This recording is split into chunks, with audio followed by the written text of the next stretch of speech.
Salut à tous, c'est Hervé, j'espère que vous allez bien. Est-ce que vous êtes prêts aujourd'hui pour une recette de risotto? Un risotto d'automne avec du potimarron, des marrons sous vide qu'on trouve facilement en magasin. En général, c'est au rayon des légumineuses, là où vous trouvez tout ce qui est haricots blancs, etc. secs. Vous allez trouver les marrons sous vide. Également, voilà, des petites carottes, des champignons, des pignons grillés dessus et tout. Franchement, trop bon ce risotto.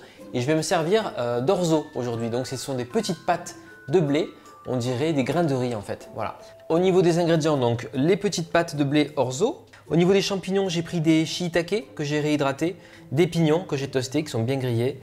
Ici, j'ai un petit peu de potimarron, des marrons sous vide, du grana padano, une échalote. Ici, j'ai de la crème de noisette. Vous pouvez utiliser une crème végétale ou de la crème liquide, des herbes de Provence, carottes et un petit bouillon cube. On attaque avec les carottes et le potimarron. On va simplement les peler et les découper en tout petits cubes.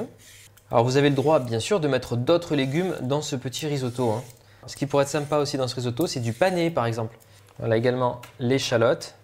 Au niveau du potimarron, je l'ai rincé et je vais le couper en gardant la peau. Il n'y a pas de problème, on peut manger la peau du potimarron. Voilà, donc pareil, je coupe des lamelles assez fines et derrière je recoupe des petites lamelles comme ceci.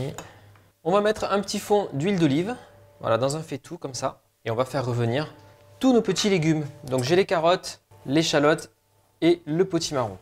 On va les faire revenir 5 minutes pour les colorer un tout petit peu. Vous mélangez bien avec une cuillère. Voilà, je vais ajouter également une petite cuillère à café de poudre de safran. Si vous aimez bien, ça va très bien avec. On va mettre également les champignons et bien mélanger. Ajouter un peu d'huile d'olive si nécessaire. On va ajouter l'orzo. Voilà, on va mouiller avec un peu d'eau. Je vais émietter un peu de bouillon cube dedans. Donc super important, vous ajoutez de l'eau progressivement en cours de cuisson. Il y en a pour une douzaine de minutes de cuisson. Et surtout, remuez bien comme pour un risotto pour pas que les pâtes accrochent au fond. Et au fur et à mesure que les pâtes et les autres ingrédients absorbent l'eau, vous ajoutez un peu plus d'eau à la fois. Voilà, on va ajouter en dernière étape de la crème. J'ai pris aujourd'hui de la crème végétale, crème de noisette à cuisiner. Vous pouvez prendre de la crème classique, n'importe quel type de crème végétale.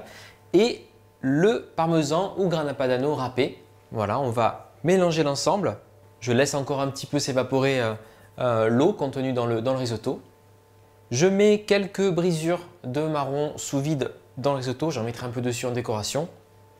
Bon, dernière étape, avant de servir le risotto, moi je vous conseille toujours, là le feu est éteint, de fermer et de laisser votre risotto 5 minutes. Comme ça, les pâtes vont absorber tout le liquide, ce sera beaucoup plus sympa. Allez, c'est parti, on va servir notre risotto. Regardez, il est bien crémeux. Voilà, super. Ça change du riz, c'est vraiment sympa, tentez. Sur le dessus, je vais mettre quelques brisures de châtaigne. J'ai des pignons de pin que j'ai fait torréfier au four. Voilà, on peut mettre un peu de thym sauvage ici. Et si vous voulez, là j'ai du grana padano, je vais faire quelques copeaux. On va saler, poivrer au besoin. Voilà, une jolie assiette, un bon repas d'automne, un risotto avec donc l'orzo, c'est original à tester. Bien sûr, comme je vous disais, des petites pâtes ou du riz, ça peut très bien marcher. On peut même faire du risotto avec du quinoa.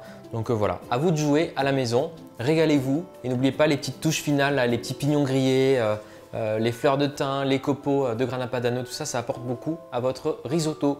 N'hésitez pas à liker, commenter et partager et je vous dis à très vite sur Hervé Cuisine. Bye!